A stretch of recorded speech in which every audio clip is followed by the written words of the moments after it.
nowadays, a lot of cultural tension, at least between Hong Kongers and mainland tourists alike, have to do with the cultural norms that a lot of mainland people bring to Hong Kong.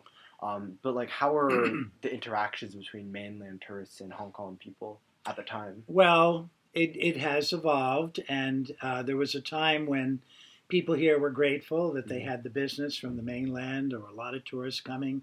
A lot of commercial enterprises expanded, and things were fine. But then it got so chaotic. There were so many people coming here that people who live here were being disrupted. Their Hmm. routines were disrupted. The MTR was overcrowded. Um, mainlanders came down and started purchasing Hmm. apartments and drove the price of flats up. Hmm. So it really got to the point where Hong Kong people were actually using derogatory terms like Right. cockroaches, Wow. calling Hmm. mainlanders cockroaches.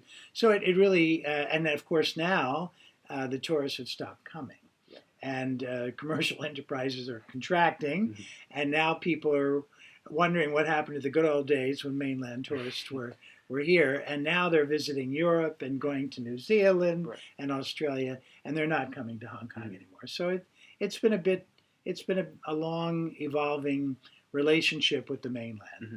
So I guess like Mm. fast forwarding a few years here. Most recently, we had the 2014 Umbrella Revolution. Just like, what are your opinions on that? From the lens of somebody that's Well, had experience. I think what's really intriguing is that the young people and some of the other academics who were leading this whole thing, um, I think their goals were a little bit overambitious and not very politically astute.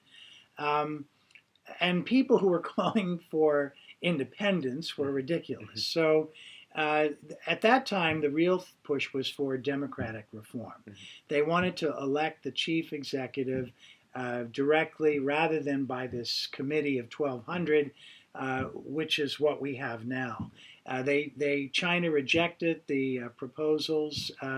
Sort of they would have given some measure of democracy, but not as much as the Pan Democrats wanted. So they turned down that whole proposal, and now we will have next year in February, March, we'll have the chief executive Hmm. elections, and it will be 1,200 people who select the new head of the government here. So it's been really embarrassing. I think for government people, they've lost their legitimacy. C.Y. Leung, of course, recently said that he would not run Yeah. as chief executive in the future. So that's opened the door Hmm. to a whole bunch of candidates. So we'll have to wait and see exactly how those 1,200 Yeah. people who they will appoint as the next chief Yeah. executive. And I guess